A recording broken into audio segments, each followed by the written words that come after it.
Well, good afternoon, Questers. Today is November the 20th. It's a Tuesday. And Gene and I are at the boat today. We have off work for the Thanksgiving holiday, so we're spending some time on board doing some work on the boat and preparing for the next set of projects. And Gene is in the the after head, taping off, getting ready to paint in there. We did the one bulkhead, and now we're going to be doing the other bulkheads in there to freshen that space up. We'll be doing it in the forward head as well. I'd like to make a point about something that's difficult to find on the internet. I know that when we purchased this boat, it's new to us. And so there was questions about how certain systems worked and all that, and the purchase was made through an estate, so we didn't have opportunity to speak with the previous owner. They had passed away, and so the sale was being handled by the estate, and it was out of state. And so anyway, we just sort of got what we got.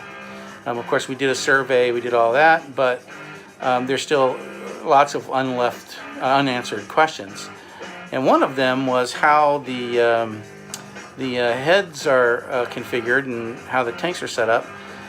And so that was really troubling, and so I turned to YouTube, as I do for a lot of things. And interestingly enough, there's a lot of stuff on YouTube about how to pump out your tank, but that's not my problem. My problem is how to align the valves and what they are supposed to be, how they're supposed to be aligned, what it should look like. Nothing, I could find nothing on that subject. So because of that, I'm going to shoot a little video here that shows the configuration of the valve, and I'm going to talk a little bit about the valve, the butterfly valve, so that other people who might be in this situation at least can find this video if they start searching for, alignment of the valve for preparing for pump out or something like that. So let's take a look at we'll go into the forward head, and we'll take a look at that. Okay, so we're in the forward cabin V-berth, and so what we're going to do is we're going to look in this little compartment here, because this is where the butterfly valve is. And as you can see right now, there's 3 hoses, 1, 2, 3. And what you want to do is you want to make sure that that valve is aligned. These handles are aligned with the correct hoses. So the way this is set up right now, let me see if I can get a good shot of that. There. The way it's set up right now is, you can see this is the hose that goes to the tank, and this is the hose that goes up to the waste outlet, and this hose down here is the hose that goes to the overboard discharge, which goes to another seacock that's under here, under the rack, and that is where, if you align this valve so that you're coming from here and going into here, then you're going to go directly overboard whenever you pump the toilet. This configuration right here is the configuration that it's supposed to be in when you're within the 3-mile limit, right here, the way it's configured now.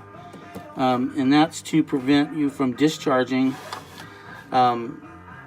sewage into the area, to the bay or the marina or whatever. So that's how that's set up. And these valves look different.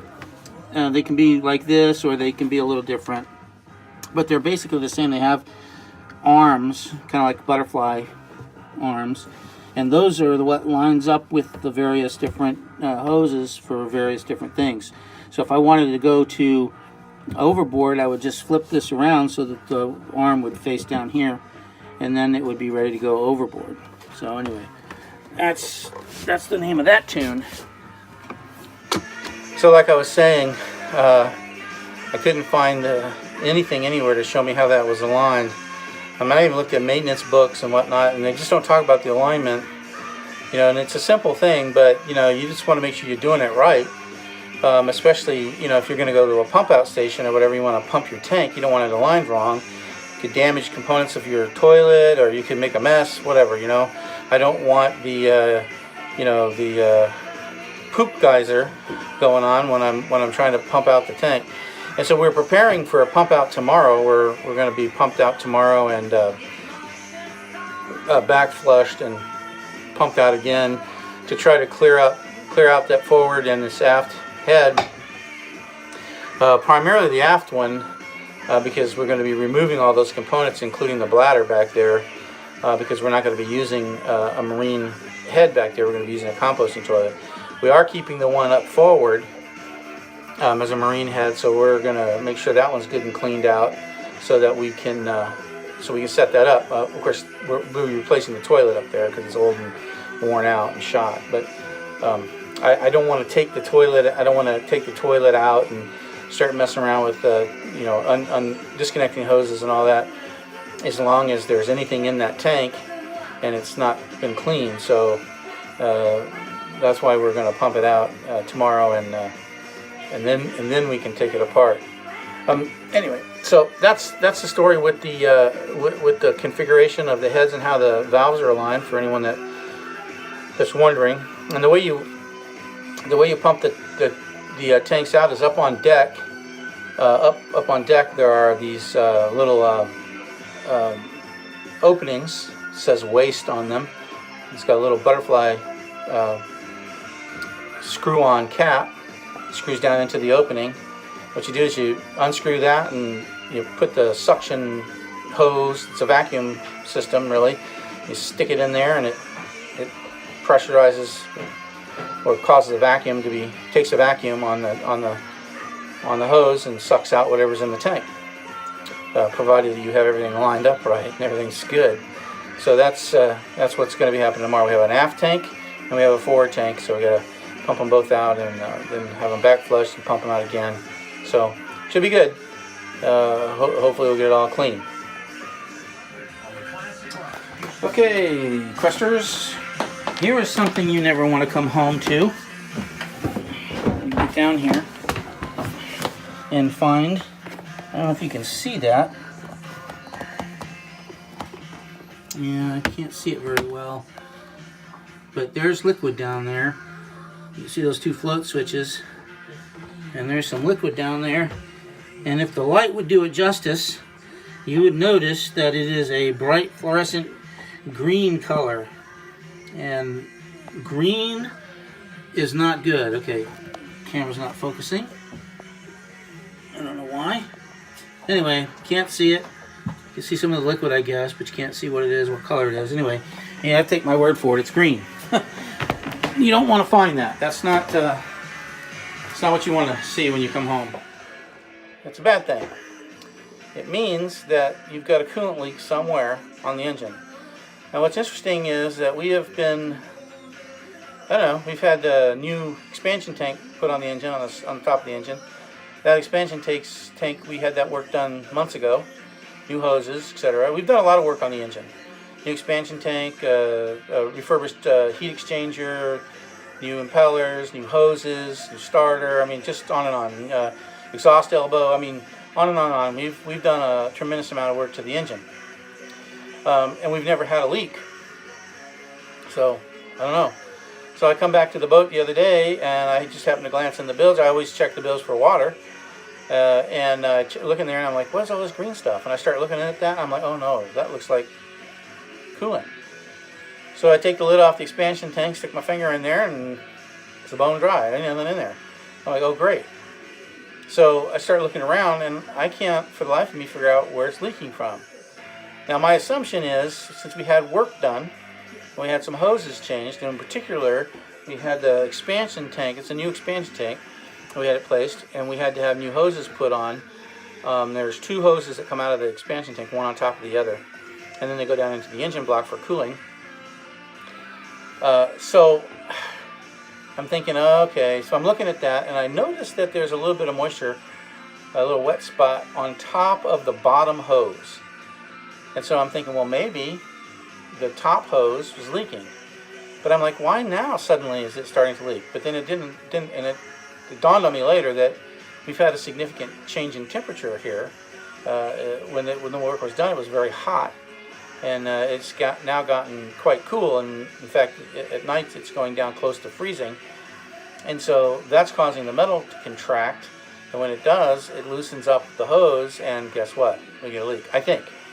I spoke to our the service provider that we use for most engine and electrical stuff, True North Marine.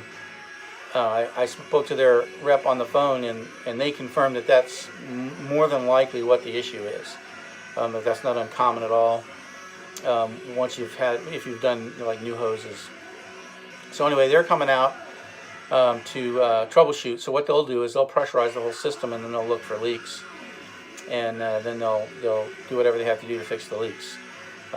So let's just, my fingers crossed that it's just a hose clamp issue and nothing more serious than that. I mean, we haven't been using the boat, we haven't been running the engine, so it's not like we've done anything to cause a leak or whatever. So I don't know. I'm hopeful that that's what it is. You know, from a money perspective, I don't really want to put any more money into that engine right now. Anyway, so we'll let you know how that goes, what we determine, and then we'll let you know what we had to do to fix it. So what's next? So when we took the old overhead down, one of the things that we did was we took off when we took the overhead down, we took off the retaining and like covers. They're kind of like a little cover for the rods that go through the overhead that provide fresh air from outside. And these things are just like a plastic ring, like a trim piece that would cover the cutout. And we had to take them off. We broke most of them because they just wouldn't come off. So I was like, what are we going to do to fix it? And we discovered these butterfly hatches. These are very nice. And so Gene and I today and yesterday were putting these butterfly hatch covers on where the rods go. There's one there, and here's another one in the head. And they look very nice. They're stainless steel, and they really do dress up the. They do dress up the overhead. We have two back here in the after cabin, so we have four total. So we have four rods, and there's one there, and there's the other one over there. They were a bit of a challenge because, as is always the case, it didn't fit exactly right. It's a boat, you know. Nothing ever fits right on a boat. And so it took a little bit of finagling back and forth and scooching and moving, and then we had to get a couple of screws that were different, longer, because we couldn't screw into the overhead because there was a gap, etc., etc. So yeah, boat projects, you know, they take longer than normal projects, don't they? Yes, they do. So what are you taping? So what are you doing in here? I'm taping off, but it's taking forever because there's all kinds of trim everywhere and little things on the walls and. Yeah, a lot of stuff. But it's okay. It's a small room, and once I get it taped off, it'll be pretty quick. Okay. Well, Kilroy was here, right? I guess. Yeah. Huh? What? Hide half your face behind the. Kilroy was here. That's not how it goes. You know, yeah. Well, whatever. This is a modified Kilroy. This is a Thunder version. You're aging us. You're dating us. Yeah, I guess so. Who knows what Kilroy was here? The history behind that. Yeah, that's a World War II thing. Yeah, it's an interesting story. Yeah. Do you know the story?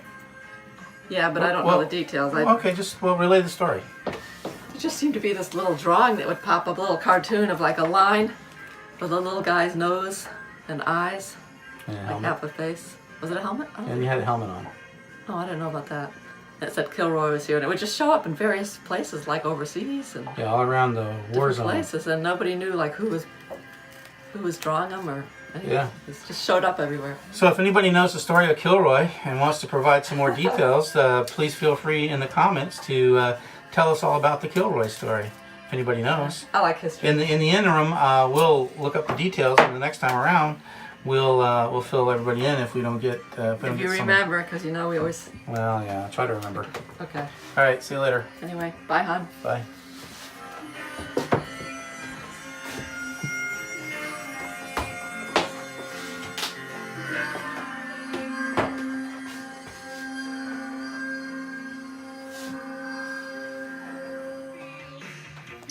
Another project that we're doing, or preparing for, is to remove the old lighting in the boat. This is typical of the fittings. This is typical of the fittings that we find throughout the boat. You can see it's an old incandescent bulb, on a boat, you really want to try to limit the electrical draw as much as possible, because when you're not plugged into the shore power, you're on the battery, and so everything you can do to conserve power is something that you really want to do. And one of the things you can do that really conserves a tremendous amount of power, believe it or not, are lights, especially incandescent bulbs. So what we're doing is we're going around the whole boat and we're removing all the old incandescent fixtures, and we're going to be replacing them with LED fixtures. So this dome light right here is an old LED fixture, and so what we're going to do is we're just going to basically cut it off. Hard to do this with one hand. Just basically going to cut it off.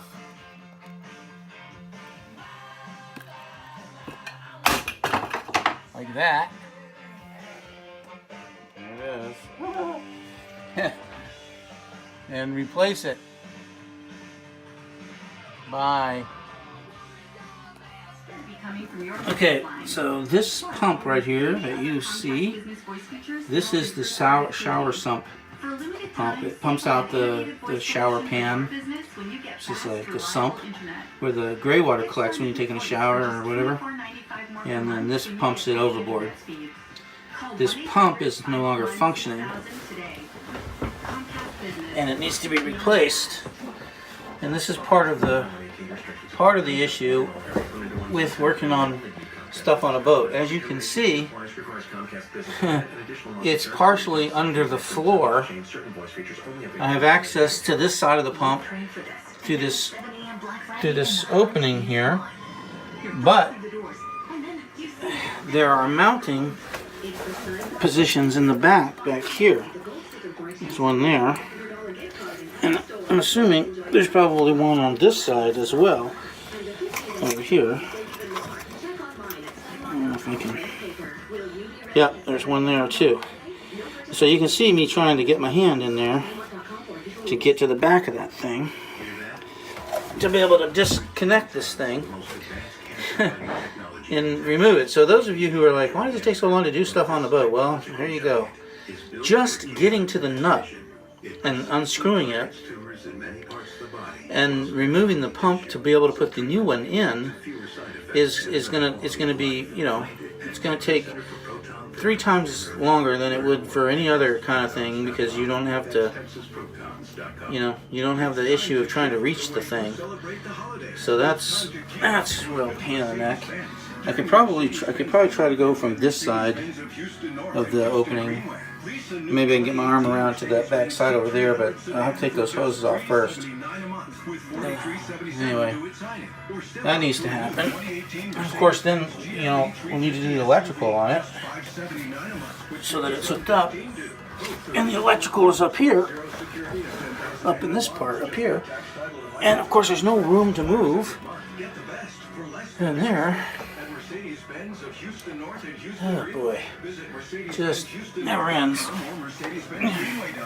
So anyway, that's the old pump, the old shower sump pump, and we're replacing it with, voila, the brand new Jabsco shower drain sump pump. Let's see what it looks like. It helps if I turn it right side up, yeah, to open the box. There it is. Nice, new, shiny Jab scope pump.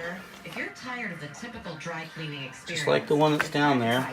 Dry cleaners. Finally, someone who cares for your clothes, like that. your schedule, Yep. and the environment. Same kind of pump. Dry Cleaners is here with 36 convenient locations offering same-day service and So if it free fits. home pickup and delivery. And it's all backed by Tide, the household detergent trusted for more than I don't know. 70 years. Proudly using green earth May not fit. technology. New customers can Looks like that one was shop not to as get tall 50% off their first order. as Tide this Dry one. Cleaners. Love your dry cleaner.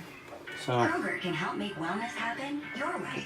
yeah, those pumps are not cheap. They're like 200 and I don't know, 230 bucks or something like that per pump. How much? Huh? I stand corrected. Gene said they're 260 each, and we had to buy 2 of them because we have this sump up here, and in the engine room, one of the bilge pumps also is that same kind of pump. It's a light duty bilge pump, and so that one's back in the engine room, and that one's not working either. So we have those 2. So we bought them. 570 bucks for 2 pumps. So this boating thing is not it's not for the faint of heart, I'll tell you that right now.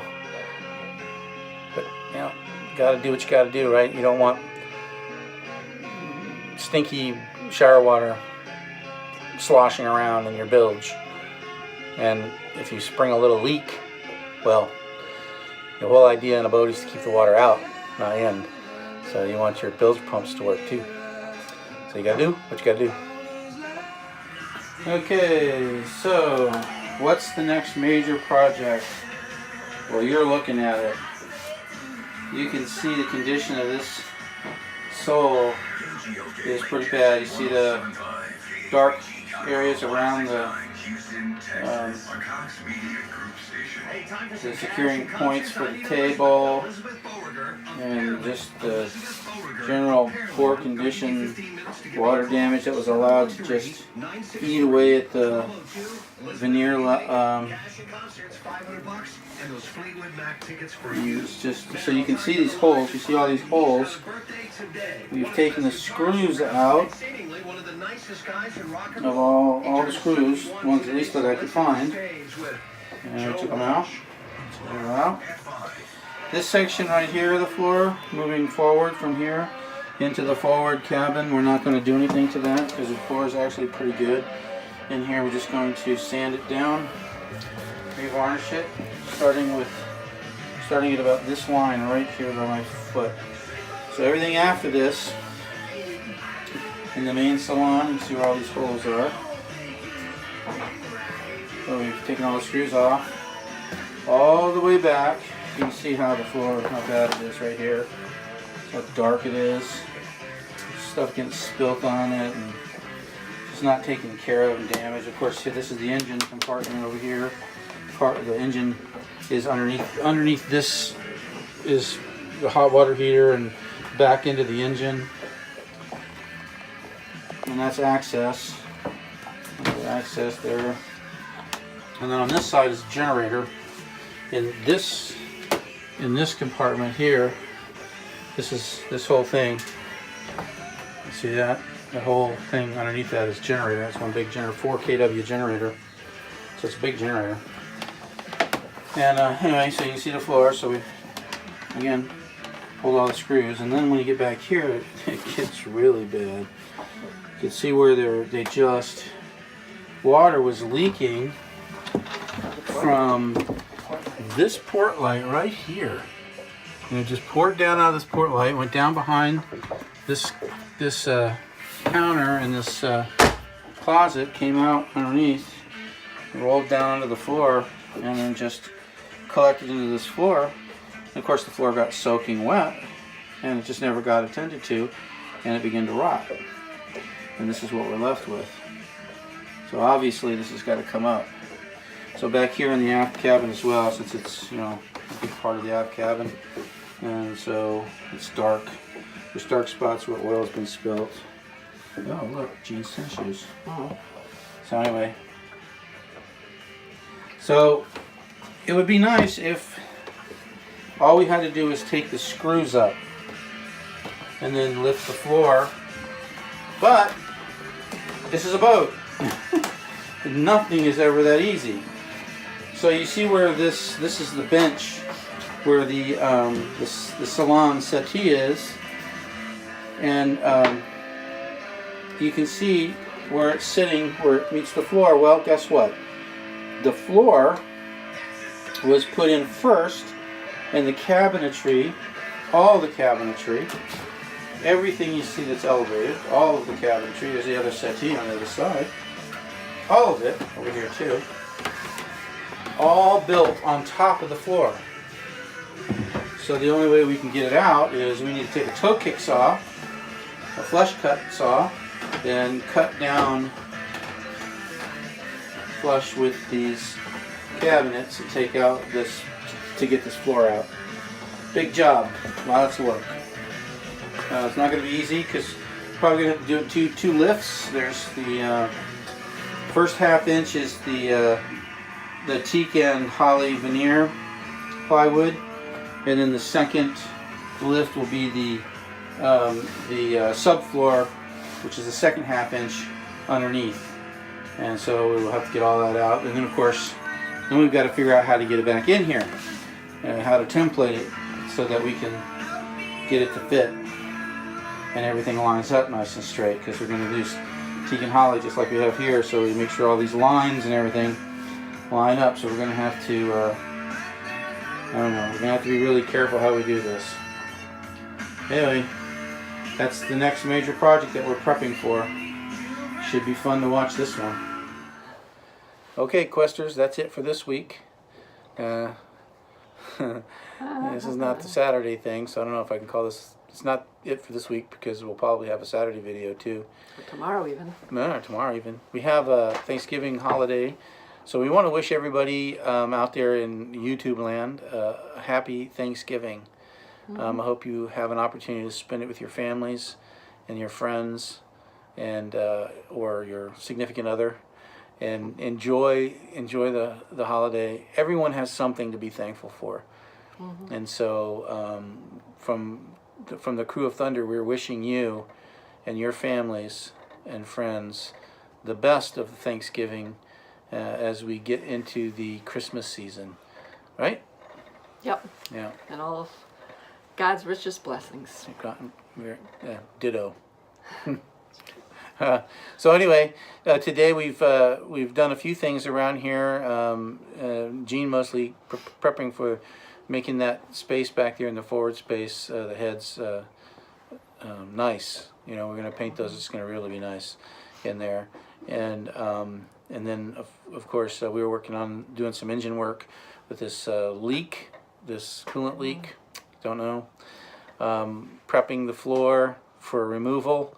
And then prepping that, well, going to do the pump, but that's going to be a tight squeeze. But we'll tackle that probably tomorrow when there's more light. It's a little dark and all the lights are out, as I showed you. We're removing the lights as we get prepared to put new LED lights in, fixtures in. So anyway, what else, Gene? Anything? That's about it. That's it? That's it. You don't have anything else to say? Working. You showed them the floor, right? Yeah. Yeah, that's the next big thing, I think. It's a big thing too, isn't it?